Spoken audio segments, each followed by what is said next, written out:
O programa a seguir pode conter descrições de extrema violência e não é recomendado para pessoas sensíveis.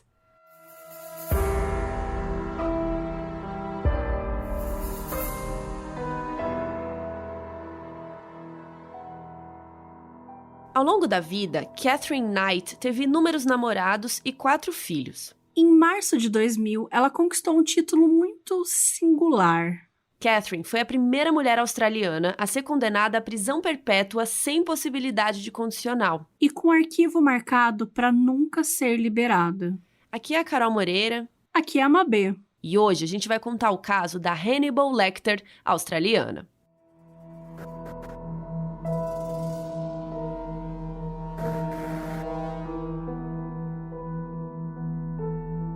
Em 2000, o John Price tinha 45 anos e ele trabalhava num abatedouro em Aberdeen. Então, quem conhecia ele dizia que ele era super simpático, que ele era tranquilo de lidar, que ele se dava bem com todo mundo. E basicamente isso em todas as áreas da vida dele, em casa, no trabalho. Sempre falavam que ele sempre foi um trabalhador dedicado e uma pessoa boa. E a partir de agora a gente vai chamar ele de Price, que é o sobrenome dele, tá?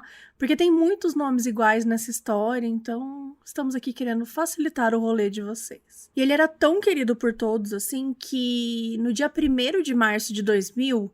o Price não apareceu para trabalhar. E na hora, os colegas de trabalho já ligaram para a polícia, sem esperar nem nada, assim, já denunciaram. Isso porque o Price deixou avisado, se alguma coisa acontecesse com ele, ou se ele sumisse, a culpa era da Catherine. Catherine Knight nasceu em outubro de 1955 e ela não nasceu sozinha. Ela tinha uma irmã gêmea chamada Joy, que nasceu um pouquinho antes que ela, então a Catherine era mais nova. Os pais das meninas eram o Ken e a Barbara Knight. Não é Ken e Barbie, tá? Mas é quase isso. E, cara, eles praticamente fugiram da cidade natal deles, que era Aberdeen, lá na Austrália. Porque, gente, olha o bafo. A Bárbara era casada com outro boy, o Jack Rogan. E eles tinham 4 filhos, então ela e o Jack eram casados, com filhos. E o Jack tinha um grande amigo que ele trabalhava junto, que era quem? Exatamente, era o Ken, entendeu? Quem? Era o... Nossa, desculpa. Era o Ken. E aí vocês entenderam o bafo, né? A Bárbara traiu o marido com um amigo dele, o Ken, e foi um grande escândalo na cidade, que era uma cidade super pequenininha, meio rural, sabe? Então aquela fofoca boa, e aí os dois vazaram da cidade. A Bárbara deixou o ex-marido, o Jack, e os 4 filhos pra trás, e foi com o Ken pra New South Wales. E lá os dois começaram uma vida nova. Só pra vocês saberem, os 4 filhos que ela deixou, os 2 mais velhos ficaram morando com o pai, e os 2 mais novos foram morar com uma tia em Sydney. E eu nunca entendo quando separam os filhos assim, acho meio estranho, mas né, quem sou eu não tava lá pra entender o negócio. Minha avó, ela teve isso. Isso geralmente acontece com família muito pobre. Que você não tem consegue como criar colocar todo mundo. né? Exato.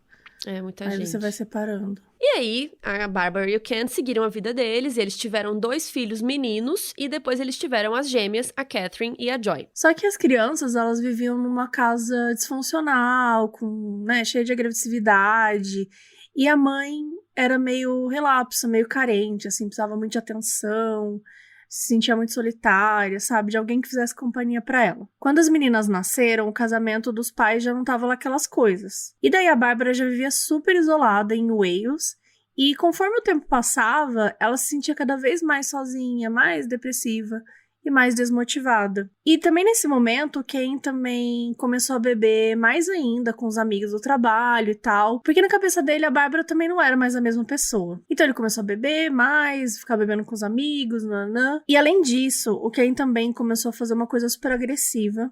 Ele passou a estuprar a própria esposa. E ele usava como desculpinha um grande apetite sexual que ele tinha. Então ele começava a bater nela, até ela transar com ele, né, ou só forçar e tal, e ele estuprava ela várias vezes no mesmo dia. Era uma situação muito pesada e muito cruel com a própria esposa, que já sofria se sentindo sozinha, solitária e tudo mais, e ainda passava por todos esses abusos com o marido. Quando a Catherine e a Joy nasceram, a Bárbara ficou super aliviada, porque ela finalmente ia ter companhia contra os homens da casa, né, por assim dizer.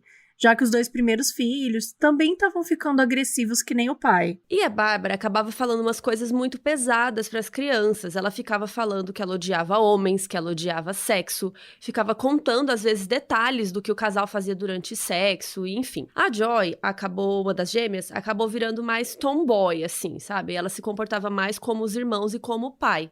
Ela era mais parecida com eles. E a Catherine era mais princesinha, fofuchinha, sabe? Ela agradava tanto a mãe quanto o pai. E a Bárbara, mesmo sem energia pra nada e cada vez mais depressiva, ela gostava de conversar com a Catherine, sabe? E o Ken tinha aquela filhinha do papai, né? Ele era super conservador, então ele amava que ela era mais feminina e tal. E a Catherine aprendeu desde cedo usar essa aprovação a favor dela. O pai era super duro com todas as crianças, inclusive ela, e batia neles, assim, direto e pelos motivos mais aleatórios do mundo, especialmente quando ele tava bêbado, porque ele bebia muito. Mas a Catherine, ela sabia manipular, sabe? Ela sabia quando ela podia ser fofinha, quando ela tinha que se impor. Então, ela conseguia dar um jeito, assim. Quando a Catherine tinha 4 anos, o ex-marido da Bárbara morreu. Aquele cara lá que ela traiu com o Ken, né? O Jack. E aí, os 2 filhos que estavam com ele foram morar com ela. Os meninos se adaptaram super bem à violência da casa. Porque eles até gostavam de ver a mãe ser maltratada, porque eles tinham raiva dela, porque ela tinha traído o pai deles, né? Então eles tinham meio que um ódio da própria mãe, assim, era um ambiente super horrível. E os meninos mais velhos já eram adolescentes, então, né, os hormônios, tal, tudo à flor da pele, e as meninas da cidade não queriam nada com eles. Então, entre os 4 e os 14 anos, e tem fontes que falam 11 anos e tal, mas enfim, não importa, a Catherine sofreu abusos sexuais dos meio-irmãos mais velhos e dos outros 2 irmãos. E ela basicamente foi um brinquedo sexual da casa na cabeça deles. E algumas fontes também dão a entender que outros parentes também abusaram dela. Então a gente tá falando de uma casa, como a Carol mesmo já comentou, extremamente violenta, um ambiente horrível, um ambiente onde as mulheres eram tratadas da pior forma possível e eram violadas, não importasse a idade. Quando a Catherine contou mais tarde sobre todos esses abusos, né, que ela tinha sofrido, ninguém acreditou nela. Só que membros da família confirmaram tudo isso que tinha acontecido, o que, né, só torna a história mais horrível ainda, assim. E teve uma vez, quando ela estava adulta, que a Catherine foi contar pra mãe que alguém tinha tentado fazer uma coisa que ela não gostou durante o sexo, que ela não queria fazer aquilo. E a mãe falou que ela tinha que aguentar e parar de reclamar. Então, assim, era realmente muito complicada a vida delas, assim. E enquanto a Catherine estava crescendo nesse ambiente aí super problemático, a mãe dela ia se afundando cada vez mais na depressão e não conseguia fazer mais nada. Então a Catherine teve que começar a cuidar da casa, ouvir os desabafos da mãe, que não tinha ninguém para conversar e acabava despejando tudo nela. E não demorou muito para que a Catherine começasse a procurar jeitos de não ficar mais em casa, né? Então ela começou a passar um tempo com um tio, o Oscar, que era irmão do pai dela. O tio Oscar ensinou muitas coisas para ela legais sobre animais, porque ele era apaixonado por bichos, especialmente cavalos. E a Catherine começou a ter uma ideia de como era ter uma vida saudável, de alguém que ela podia confiar, que podia ensinar ela. Era uma relação bem saudável, assim, das poucas, né, que ela tinha. Só que, infelizmente, o tio sofria de uma depressão profunda e em 69, quando ela estava com 14 anos, ele se suicidou com um tiro. E daí, na vez seguinte que os irmãos foram assediá-la, ela deu um soco na cara de um deles e eles saíram correndo para dizer para os pais o que tinha acontecido. E aí, quando os pais foram lá ver com a Catherine o que tava rolando, ela tava brincando de boneca bem linda, assim, com aquela cara, tipo, eu? Não, menina, eu tava aqui brincando, tô de boa. Bem falsa, sabe? Ela começou a se defender melhor, sabe? Então, assim, ela podia mudar a personalidade dela, né? Foi uma forma que ela usou ali, mudando a atitude, para o que era mais conveniente para ela. E depois desse episódio, a Catherine começou a atacar os irmãos, aqui e ali, com cortes, facadas. E os irmãos não se atreviam a falar nada. Porque, né, com certeza ela ia contar que ela estava sendo abusada e se defendendo, o que era verdade. E na escola também não era diferente. Ela tinha os momentos dela, como ela era muito instável, ninguém queria ser amigo dela. E na época do ensino médio, ela ficou bem solitária. E ela começou a fazer bullying com as crianças mais novas. Então, assim, ela, ao mesmo tempo que ela era uma criança, uma aluna, né, ótima, super inteligente, era carismática, ela levava uma faca pra escola, ela estava preparada para quando tivesse que agredir. E ela também atacava os professores, ela batia nos professores. E teve uma vez que ela ficou machucada porque um professor revidou em legítima defesa. Isso tudo, gente, nova, né? Super nova. E aí, com 15 anos, ela saiu da escola e começou a acompanhar o pai no trabalho, que era num abatedouro. E esse era um universo que encantava ela cada dia mais. E ela também sonhava em trabalhar num abatedouro como pai.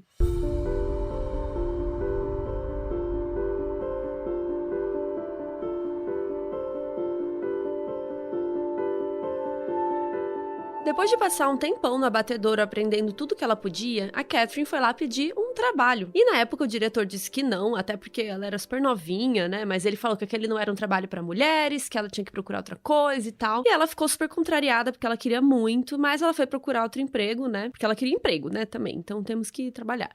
Então ela continuou procurando e acabou sendo contratada por uma fábrica de roupas no centro de Aberdeen. E aí a Catherine se deu muito bem no trabalho, mas mesmo assim ela não tinha muitas amizades, sabe? Ela se sentia muito sozinha, as mulheres que trabalhavam lá na fábrica não eram muito a vibe dela, sabe? Ela não se deu muito bem com as meninas lá. Então ela começou a ir pros bares da cidade, pros pubs, e lá ela começou a ficar amiga dos caras que trabalhavam onde? No abatedouro.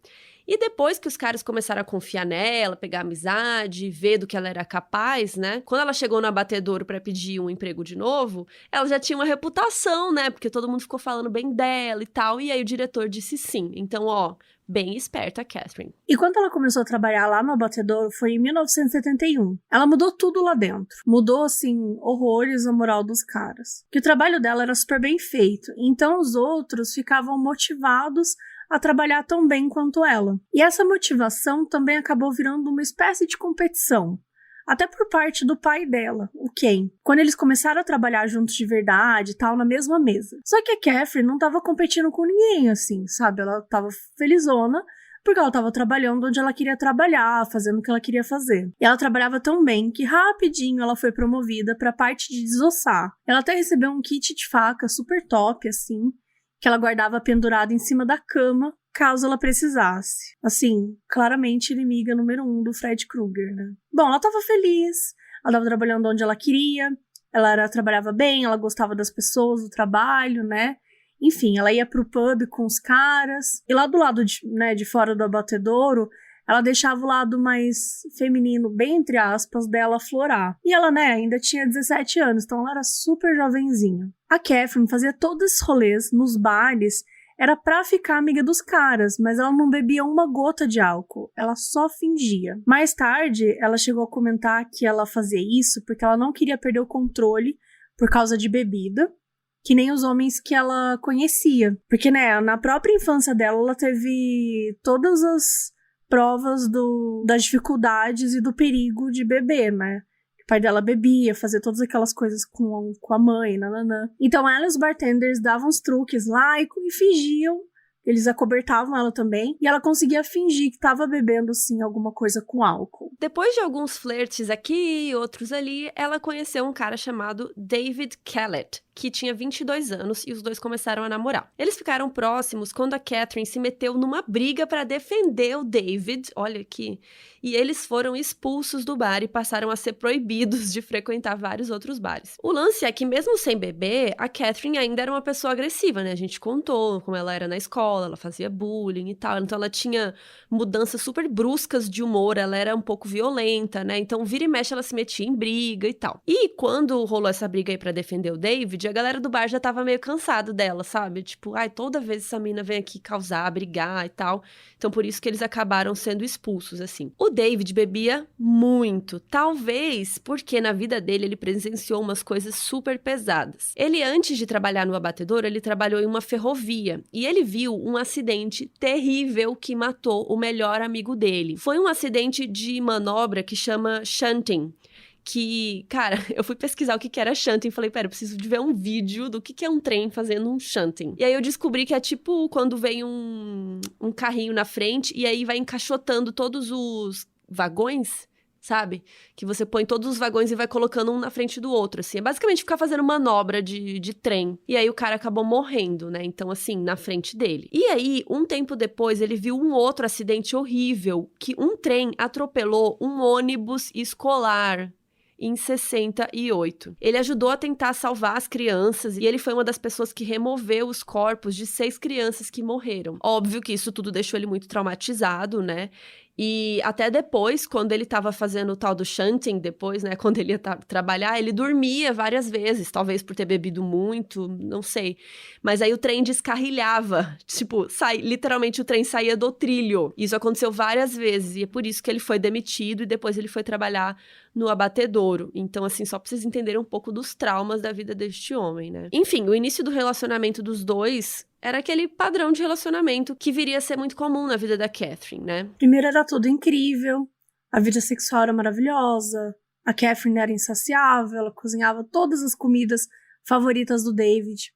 Ela era super prestativa e atenciosa. E aí, em 1974, eles ficaram mega empolgados e, no impulso, eles foram de moto até o cartório mais próximo, com a Catherine pilotando e o David bebaço, assim, na garupa. E eles se casaram. E eles foram celebrar o casamento num pub com os amigos e tal. Nesse dia, eles até encontraram a mãe da Catherine, a Bárbara, que olhou pro David e disse a coisa mais bizarra do mundo. Falou, cuidado com essa aí, porque ela ainda vai te matar. Atiça ela do jeito errado e você tá fudido, nem pense em traí-la. Ela te mata. Então, assim, uma ótima maneira de... Olá, eu sou sua sogra. Mas, né... Cuidado com a minha própria filha, porque ela é doida. Ela pode te matar. Tudo nessa história bizarro. Mas enfim, não demorou muito pro David ver que a Bárbara não tava tão errado assim. Porque lá na famigerada noite de núpcias, o David tava bêbado. E depois que eles transaram umas 3 vezes, tal, ele não deu mais conta e ficou meio sonolento. E a Catherine ficou muito irritada. Ela teve um acesso de raiva e começou a enforcar o David ali mesmo. Só que o David não só sobreviveu, como ele continuou casado com ela, apesar desse pequeno acidente, sabe? Esse pequeno crime que foi ela começar a enforcá-lo na própria cama na noite de núpcias, após a sogra dizer que ela ia matá-lo. Mas enfim, no comecinho o casamento era ótimo, só que não muito, com alguns enforcamentos e tal. Mas aquele período de lua de mel realmente aconteceu, eles eram super felizes, ela cozinhava, era dedicada... Igualzinho aquela coisa de início de namoro. Só que foi chegando perto do primeiro ano de casados, as coisas começaram a mudar. E a Catherine começou a ter mais e mais acessos de violência. Quando ela estava grávida da primeira filha deles, ele estava na final de um campeonato de dardos. Gente, final de um campeonato de dardos. E chegou tarde em casa. Eu amei que ele não tava só jogando, ele tava na final do campeonato, sabe? E a mulher lá super gravidona, assim, e aí ele demorou pra chegar em casa, ela fez o quê? Queimou todas as roupas e sapatos do David, que não ia poder sair nem de cueca e sapato, porque também foi o sapato. E quando ele chegou em casa, ela bateu na parte de trás da cabeça dele, assim, com uma frigideira. Aí ele saiu de casa correndo pra casa de um vizinho. E chegando lá, gente, ele desmaiou de tão forte que foi a pancada. Pra vocês terem uma noção, eu tô rindo de nervoso, mas desculpa. Ele teve que fazer um tratamento porque ele fraturou o crânio, tá? Só pra vocês entenderem. Então, assim, acho que é importante a gente até falar aqui que, às vezes, a pessoa abusiva da relação não é um homem, né? Tem muitas mulheres abusivas também. É que, tipo... É uma mulher que sofreu violência sexual a vida inteira, né? Tipo, pra mim é um abuso, o bullying que ela fazia é errado. Mas é uma mulher que ela sofreu tantas violências sexuais, tantos traumas na vida dela, que ela não sabia ter uma relação saudável, né? É aquilo que a gente sempre fala sobre a primeira infância, é aquilo que a gente costuma comentar sobre o que você aprende no início da sua vida, dito os valores que você dá muitas vezes, assim. Então, por exemplo, se você tá numa casa que você vê constantemente o seu pai bêbado, agredindo, existe estupro, violência sexual dos seus próprios irmãos, e de 4 irmãos, são 4 irmãos abusando violentamente dela o tempo todo. Então, assim, não tem como, é impossível uma pessoa sair disso e conseguir criar uma relação saudável. Não tem como. Porque para ela, o homem, a outra pessoa, ela aprendeu que ela precisa ser agressiva. Se defender, né? Se defender o tempo todo. Então, assim, é correto enforcar? É correto? É óbvio que não. Só que, assim, ela precisaria, sei lá, passar por um processo realmente de se reestruturar na sociedade e mudar todas as percepções dela, porque tudo que ela aprendeu até então foi a violência. A resposta dela é a violência, ela age com violência. Ela não age com amor, né? Mas é interessante também apontar que ela era a pessoa abusiva da relação, né? A gente fala muito sobre o homem ser abusivo e tal, mas tem homens que passam por situações de mulheres abusivas também, né? Sim, então, sim. Era claramente o caso aqui. O cara fraturou o crânio, mano. Nem sempre a mulher como é que fala? Nem sempre a mulher passou por um processo tão traumatizante quanto esse, né? Existem mulheres ruins, existem mulheres que são abusivas nas relações, com certeza. Mas, assim, na minha opinião, nesse caso especificamente, a gente tá falando de uma mulher que passou por tantos problemas que ela não quer conseguir ter uma relação saudável, assim, com sem certeza. nenhum tipo de tratamento, né, psicológico. E aí o David até foi na polícia, né? A polícia ia começar a acusá-la, mas ela convenceu o David a retirar a queixa. E aí, em maio de 76, um pouco depois da primeira filha nascer, que eles deram o nome de Melissa, tudo foi por água abaixo mesmo. No primeiro mês de vida da nenê, o David vazou para outra cidade, para Queensland, para morar com outra mulher. E a Catherine ficou arrasada, e aí ela saiu andando com a Melissa num carrinho de bebê, assim, sacudindo pra todo lado de forma super violenta. E aí alguém viu, né, chamou tal, e aí ela foi internada num hospital. E lá ela foi diagnosticada com depressão pós-parto. E aí ela ficou lá uma semana se recuperando. Quando ela saiu de lá, ela levou a nenê numa estação de trem e largou ela nos trilhos e foi embora. Sim, gente, no meio do trilho, assim, onde o trem passa. E tinha um trem chegando em poucos minutos. Com muita sorte, um cara que estava lá achou a Melissa antes que acontecesse algo ruim e ela está bem. Deu tudo certo, a Melissa está viva. Mas assim, enquanto isso estava rolando lá na estação de trem, a Catherine estava no centro da cidade ameaçando todas as pessoas com um machado que ela tinha roubado. Aí chamaram a polícia, né, óbvio. E aí a Catherine foi mandada de novo para aquele mesmo hospital psiquiátrico para ser avaliada e tal. Mas não se sabe como ela conseguiu assinar um negócio lá, um termo, e ela mesma se liberou no dia seguinte. E aí, 3 dias depois disso, ela ainda ameaçou uma amiga com uma das suas facas e forçou ela a dirigir até a casa do David em Queensland, lá na outra cidade. E assim, ela queria matar a mãe do David, né? E ele também. Então elas pararam num posto, assim, antes de chegar lá.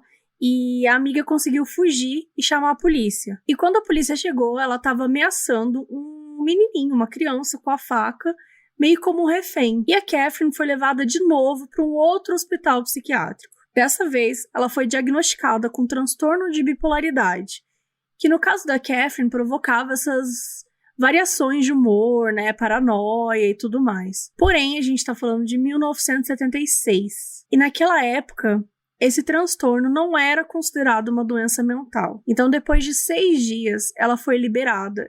Gente, é um absurdo tão grande, né? Tipo assim, foda-se que não é considerado uma doença mental. Uma pessoa que passou por um monte... Tava com um tipo, machado. Ela ameaçou, ela quase matou a própria filha, roubou um machado, ela tava com uma faca agredindo a própria amiga. Assim, qual é o problema? Tipo, mas ela não tem doença mental. E daí? É uma pessoa que claramente... Ela precisa de ajuda. Não pode sair de um hospital. Então, assim, é absurdo a gente pensar até nessas coisas de medidas legais mesmo, né? Então, assim, como o transtorno não era considerado mental, ela foi liberada, né, desse hospital psiquiátrico. Não faz sentido nenhum. Mas, enfim, ela foi liberada aos cuidados do David e da mãe dele, que tinham voltado para Aberdeen para cuidar dela e da Melissa. E a gente comentou um pouquinho antes, né, que o David tinha mudado para Queensland para morar com uma mulher. E logo depois a gente traz a mãe dele, né, no rolê, tipo, que ela pegou a Catherine, ameaçou a amiga com uma faca, que queria matar a mãe do David e o David. Só para explicar um pouco, parece que ele realmente mudou para lá para ficar com uma outra mulher, só que a gente não consegue encontrar nenhuma informação em relação a isso. Uma fonte confiável, sabe? E também a mãe dele aparentemente estava lá na cidade, ou morava lá, não sabemos dizer. Só sabemos dizer que foi isso. Assim que a Catherine saiu do hospital psiquiátrico, o David estava lá com a mãe. Eu não entendi muito bem se o David morava com a mãe e mais alguém, ou se a mãe só morava na mesma cidade, mas, enfim, provavelmente a mãe dele morava em Queensland, né, também. Enfim, eles acabaram se mudando para uma cidade perto de Brisbane, que chama um nome super bizarro, Ipswich, e eles estavam com essa tentativa, né, vamos começar a vida nova, né, nova vida, novos ares. E lá a Catherine arrumou um emprego num outro abatedouro. E lá eles tiveram outra filha juntos ainda, gente. Esse homem é resiliente. Que se chamava Natasha e ela nasceu em 1980. E, infelizmente, os remédios que a Catherine estava tomando não estavam dando muito efeito. Ela continuava muito agressiva, muito paranoica. Ela tinha medo do David trair ela de novo, sabe? Ela ficava bem mal, assim. E aí, um dia, ela simplesmente pegou as coisas dela, pegou as 2 filhas e foi embora de volta para Aberdeen em 1984. O David mandava vários presentes, cartas, cartões para as filhas dele, mas a Catherine dizia para elas que ele não mandava nada, ela jogava tudo fora antes das meninas verem.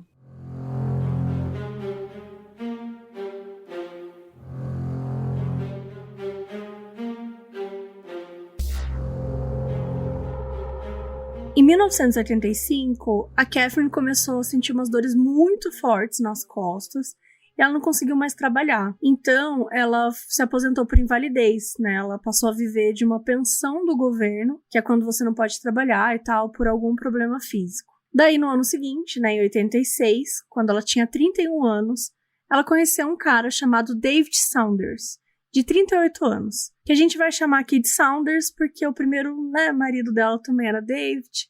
A gente tá falando aqui sobre os nomes iguais, então vamos de Saunders. E essa relação com Saunders começou igualzinho como foi com o primeiro marido. Era muito amor, muito carinho, a Catherine mostrando, né, uma esposa prestativa e tal. E depois de alguns meses, o Saunders foi morar com a Catherine e com as 2 crianças, né? E o relacionamento começou a piorar. Primeiro porque antes de mudar pra casa da Catherine, o Saunders tinha uma outra casa, né, um apartamento, e ele não quis se desfazer dele. E a Catherine achou aquilo um absurdo. Na cabeça dela, não fazia sentido ele continuar mantendo o apartamento que ele não ia usar. Então, pra ela, foi uma prova de que ele não queria nada sério com ela, não gostava dela o quanto ela gostava dele. E a Catherine também tinha certeza que estava sendo traída, por causa, né, do trauma do primeiro casamento, por conta dos transtornos mentais dela e tal.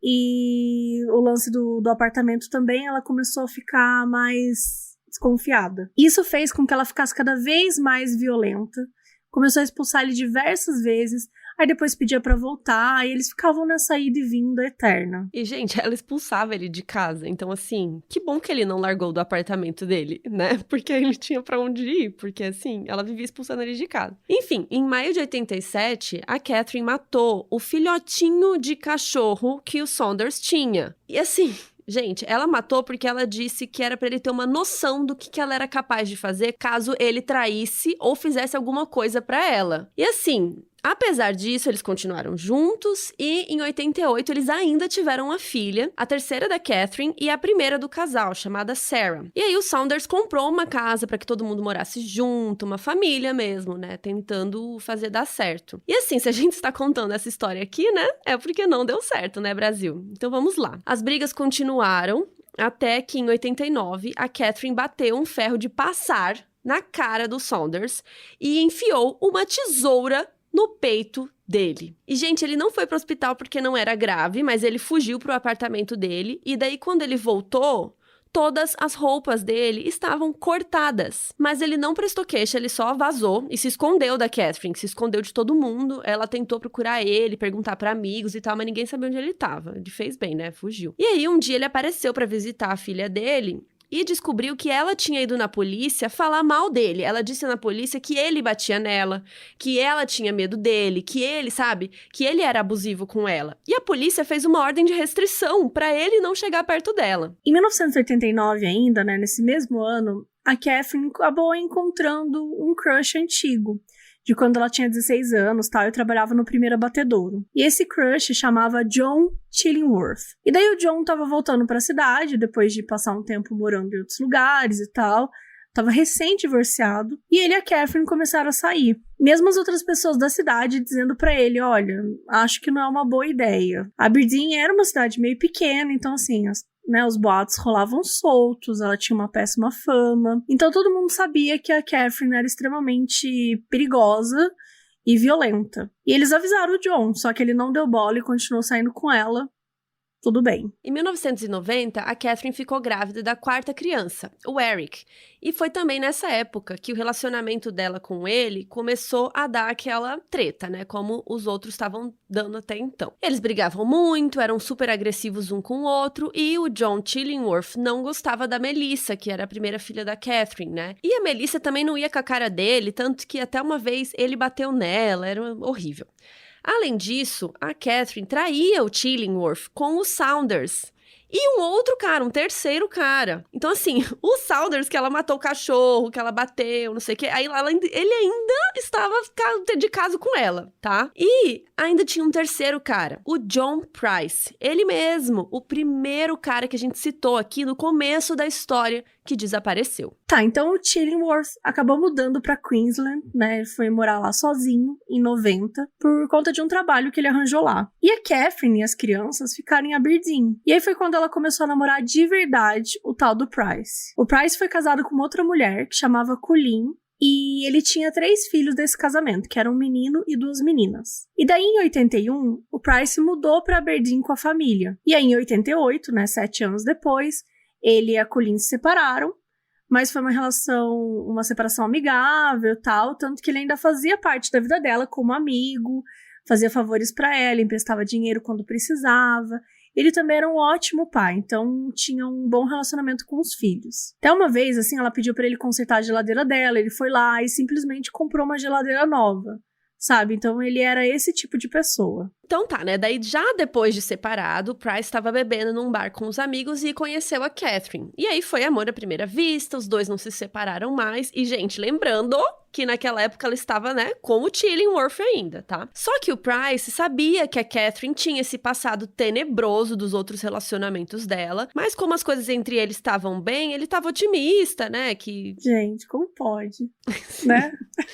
Sério. Imagina se você descobre que o seu namorado tem todo esse passado, você continua namorando de boa. Exato, tipo, eu tô otimista porque começou bem. Sim. Sempre começa bem, né, gente? Enfim, os filhos dele gostavam da Catherine, tipo, tava tudo certo. E, de fato, daquela vez as coisas demoraram a ficar ruins. Mas, depois de um ano, depois de, né, aquela coisa, começaram as brigas. E aquele padrão, ela ficava puta, com ciúmes, batia nele, queimava a roupa, furava a roupa, dizia que ele tava traindo e tal. Mas, infelizmente, com o Price, as coisas tomaram um rumo completamente inimaginável.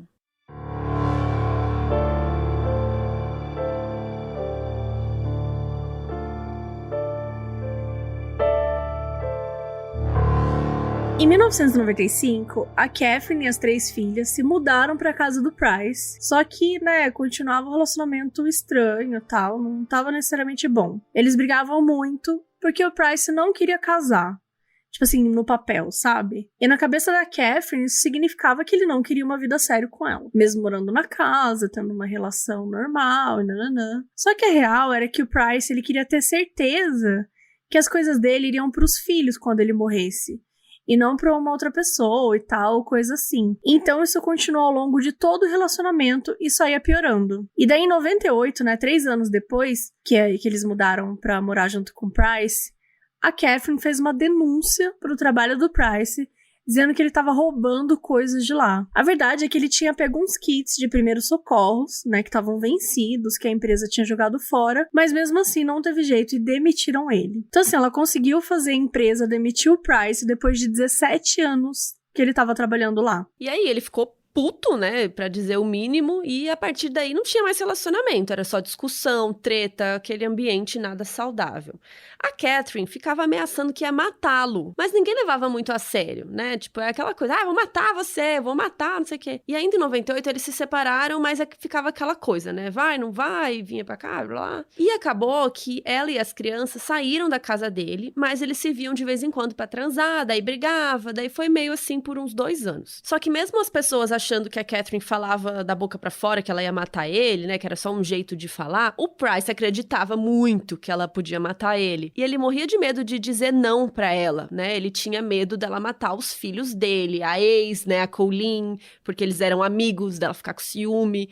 Enfim, basicamente o cara vivia com medo, assim. E por isso que ele deixou os amigos avisados, caso acontecesse alguma coisa, foi a Catherine, entendeu? E foi por isso que no dia 1º de março de 2000, quando ele sumiu, a polícia foi até a casa dele para ver se ele estava bem. Tá, assim que eles entraram na casa, né, a primeira coisa que eles encontraram foi um troço que parecia uma cortina, assim, tava pendurada perto da porta. Só que eles olharam direito e perceberam que era pele humana. Tava, tipo, pendurada num daqueles ganchos de carne. Então, assim, o que já tava ruim foi ficando pior. A casa tava toda ensanguentada, em todos os lugares possíveis e imagináveis. As evidências que os peritos e a polícia, né, encontrou na casa mostravam que o que tinha acontecido lá tinha durado um certo tempo. Com a investigação e com a confissão mais tarde, indicou que tudo tinha começado no quarto onde o Price tinha sido esfaqueado. Então, assim, o Price foi esfaqueado, a Catherine começou a ir atrás dele e tal. Ele foi tentando fugir, ela continuava esfaqueando ele pelas costas e onde dava.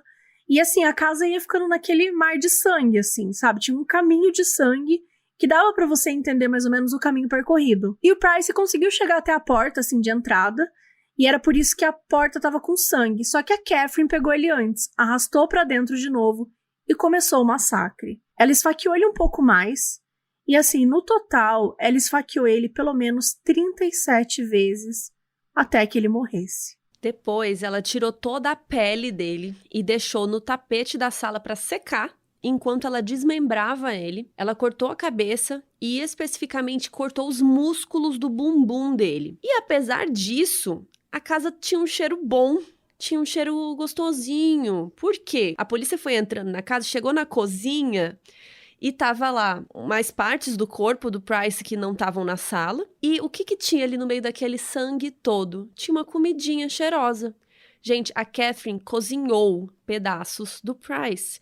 Ela cortou em bife, cozinhou, ela fez um pouco de cozido de carne, ela colocou a carne e os cozidos em pratos, colocou vegetais, colocou assim, serviu uma mesa e colocou uns bilhetinhos na mesa, assim, indicando que aqueles pratos eram para os filhos do Price. Na cozinha, a polícia também encontrou a cabeça dele, que estava cozinhando com vegetais. Ó, saudável. E assim, gente, ela ficou conhecida como a Hannah Lecter, ou a Hannibal Lecter da Austrália por causa disso, mas nada indica que ela realmente comeu, né? Nada indica que ela era canibal como o personagem do Hannibal, né? Ela só, entre muitas aspas, assim, ela só matou e cozinhou, entendeu? O resto do corpo, sem pele e sem cabeça do Price, estava deitado no tapete da sala, com uma garrafa na mão e as perninhas cruzadas. E por estar sem a pele, vários órgãos estavam saindo, estavam, sabe, caindo, assim, tinha muito sangue, gente, era horrível. E perto do corpo tinha mais o quê? Mais um bilhetinho, onde dizia que o Price teve o que merecia por ter estuprado uma das filhas dela. A polícia até investigou isso do estupro, mas nunca foi provado, né? Não, sério, foi horrível, horrível. Imagina a cena, né, como é que devia estar. Que a polícia encontrou. Nossa. Pelo amor de Deus. Eu até arrepiei. Bom, teve uma coisa que foi fácil pra polícia naquele dia. Porque a Catherine, ela tava em casa dormindo, né, no quarto. Porque ela tinha tomado muitos remédios pra dormir. Então, pelo menos encontrar a Catherine foi algo fácil. A polícia levou ela pro quintal, né, pros fundos. Falou um pouco com ela pra tentar entender o que tinha acontecido, só que ela ainda tava muito groggy. Então, nada fazia sentido. Ela foi levada para um hospital, onde ela ficou se recuperando dessa overdose, porque ela realmente tomou mais remédios do que deveria e tal. Algemada e com segurança pra fora do quarto, né? Porque ela tinha cometido um crime muito grave. No dia 7 de março, a Catherine foi acusada de homicídio ali mesmo na ala psiquiátrica, né? Do hospital onde ela estava. Imediatamente ela falou que tinha amnésia, que ela não lembrava de nada. Só que ela admitiu que, apesar de não lembrar de nada, ela tinha sim matado o Price, mas que tinha sido em legítima defesa em resposta à violência doméstica. Isso porque quando ela brigava com o Price, ele revidava. Então ela também tinha diversos machucados e tal. E mostrava para várias pessoas. Tinha uma ordem de restrição contra ele, essas coisas. Inclusive, ele também tinha uma ordem de restrição contra ela. E mesmo assim, os dois tinham ordem de restrição e moravam na mesma casa. Faz o menor sentido. Não faz o menor sentido. Isso não era algo que deveria ter... Assim, pela lei, isso não pode acontecer. O ponto é que ela alegou tudo isso, mas a conclusão da investigação, né, policial não batia muito com o que ela dizia, e sim com o fato de que ela era realmente agressora nesse caso. A Catherine também passou por uma avaliação psiquiátrica e ela foi diagnosticada com borderline, que é um transtorno de personalidade que no caso dela piorava a bipolaridade e os desvios de humor que ela já tinha, e também deixava ela muito mais agressiva. Mas, de novo, né, essas coisas não eram consideradas doenças, né, então era meio que considerado assim, tipo, ela é assim mesmo, sabe? Ela é doidinha, né? Como diz a Tulin. Ela é assim mesmo. E aí, o julgamento da Catherine aconteceu em outubro de 2001, já tá bem mais perto da nossa realidade aqui, né? E no começo ela tentou se declarar culpada de homicídio culposo. Gente, homicídio culposo é aquele sem a intenção de matar. Então, assim, você cozinha a cabeça da pessoa, põe ele de perninha cruzada sem a pele. Esfaqueia 37 vezes. Foi sem querer. Não tem como, né? É impossível você dizer isso. É óbvio que isso foi negado, né? E daí ela falou assim, então eu sou inocente. Falou que era inocente. E pra garantir que ela não ia poder pedir insanidade como razão pra ter matado o Price, o juiz pediu uma outra avaliação psiquiátrica e tal, e eles chegaram à mesma conclusão, que ela era borderline e que, portanto, podia ser considerada sã, já que naquela época isso não era considerado uma doença ou transtorno mental. Acho que é até legal comentar um pouco sobre isso, porque às vezes isso causa um pouco de confusão nas pessoas, né? Porque, assim, também não é porque você tem um transtorno mental que você não sabe alguma coisa cruel que você fez, né? Isso é super complexo, na verdade, assim, por isso que precisa de avaliação psiquiátrica, não é você simplesmente olhar, porque, assim, se eu virar pra você e falar, olha, a cena que foi encontrada foi isso aqui, tinha um corpo com 37 marcas de faca, com não sei o que, com não sei o que lá, com uma cabeça na pia, cheio de vegetais. Você vai... né, qualquer pessoa vai chegar e falar assim, mas é óbvio que ela é doida. É óbvio que ela tem problema mental. Só que a real é que não é óbvio, nem né? Sempre, assim, não é exatamente óbvio. E não é a gente que vai avaliar. A avaliação não é a Marina, a Carol, que vai chegar e falar, não, acho que ela...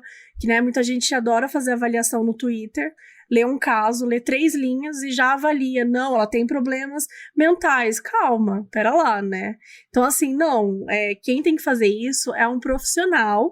E, às vezes, a gente já falou isso também, vários profissionais discordam entre si. Mas acho que o mais importante que eles costumam dizer não é porque a pessoa tem transtornos mentais que ela não sabe o que estava fazendo.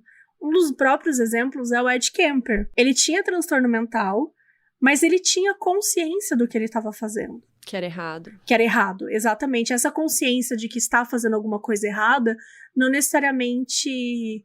Ao você ter um transtorno mental, automaticamente você não sabe o que está fazendo errado. Só que pra você poder alegar insanidade, de alguma maneira você tem que mostrar que naquele momento você não sabia. Então é super complicado, assim. Sim, e também não é porque a pessoa, mesmo que se fosse falado que ela era insana, né, não é por isso que ela também ia sair livre, né, gente? Ela ia cumprir pena de outra forma, né? Se você quiser saber mais sobre isso, leia o livro do Modus Operandi quando ele sair. Eu ia falar no fim do ano, que a gente isso. falou bastante disso. Eu estudei muito isso, menina, não aguento mais falar disso. E a gente sempre fala desculpa, só um último comentário, a gente sempre fala sobre isso, alegar insanidade, mas, gente, assim, sei lá, 2% dos crimes, é muito pouco, às vezes, que consegue alegar, e às vezes que essa alegação é aceita. Então, assim, é super raro. Se a gente contar aqui um caso um dia e falar que alegar insanidade não é raro, mas o aceitar, né, essa alegação é muito raro. Então, saiba que vocês estão ouvindo um caso raro. Mas nem aceitaram também, né? Não deu certo. Quando o júri estava sendo selecionado, o juiz até ofereceu para 60 pessoas que estavam ali disponíveis a opção de ir embora, porque o caso tinha fotos muito gráficas do crime, né? Porque olha a cena que a gente descreveu. E só 5 pessoas, chocantemente, eu achei pouco. Só 5 pessoas aproveitaram pra vazar. E aí, depois disso, ela acabou mudando e disse que era culpada. Não com relação a isso, tá, gente? Mas, enfim, o tempo foi passando, foi um processo aqui, não sei o que lá, ela acabou dizendo que era culpada, sim. Durante o julgamento, quando alguém tava lá depondo, falando sobre como o corpo foi encontrado, sobre aquela cena toda, ela surtou, começou a gritar no tribunal, começou a se debater. Gente, tiveram que sedar a mulher no meio do julgamento, aquela cena. A sentença dela foi lida no dia 8 de novembro de 2001 e ela foi considerada culpada de homicídio suicídio e condenada à prisão perpétua sem condicional, fazendo com que ela se tornasse a primeira mulher da Austrália a ser condenada à prisão perpétua. E como a gente já falou, os documentos lá dela tem até um texto assim escrito assim, never to be released, ou seja, nunca será liberada, então ela nem tem chance de lutar por condicional, assim como a Catherine Byrne, do episódio que saiu, né, no 81. E atualmente, a Catherine ainda tá presa. Ela tem 65 anos, vai fazer 66 em outubro, né, e ela tá presa em um presídio em Sydney, que fica na Austrália, e é conhecida como Nena, que seria, tipo, a vovó da prisão. Ela não tem nenhuma colega de cela, porque a justiça considera alta, né, a possibilidade dela matar alguém, assim. Então, ela é colocada meio sozinha. E ela é super respeitada lá dentro, assim, meio que a chefona, sabe? Quando eu li isso, obviamente que não se compara, mas eu fiquei pensando numa Red de Orange New Black, sabe? Uhum. Tipo, a chefona, assim, a nena do rolê. Mas, enfim, ela pinta, ela costura, ela faz crochê. E é ela quem resolve as brigas, que nem você, Carol. Eu amo crochê. Melhor separar por aí. É só isso que nós temos em comum. E é ela que resolve, né, as brigas entre as detentas lá dentro e tal, porque todo mundo faz o que ela pede. E as guardas estão sempre com ela, assim. Tudo que ela faz, ela precisa de uma escolta, assim, sabe? Tipo, vigiando. E ela também conta que aquele tio, sabe, que cometeu o suicídio, o tio Oscar, que ele sempre visita ela como fantasma. Não dá pra dizer que a infância da Catherine foi normal, né? A infância dela foi horrível e seria muito diferente, com certeza, se ela tivesse tido ajuda psicológica, né? Ou até se ela não tivesse esse diagnóstico de borderline, bipolar, enfim, se ela tivesse sido considerado doente, né? Se essas coisas fossem consideradas transtornos e ela tivesse recebido ajuda, se ela tivesse ficado internada um tempo, não sabemos, né? O que poderia ter acontecido. Mas uma coisa é certa, a violência era a única coisa que ela conhecia. E, infelizmente, o John Price acabou sendo vítima do abatedouro pessoal da Catherine Knight.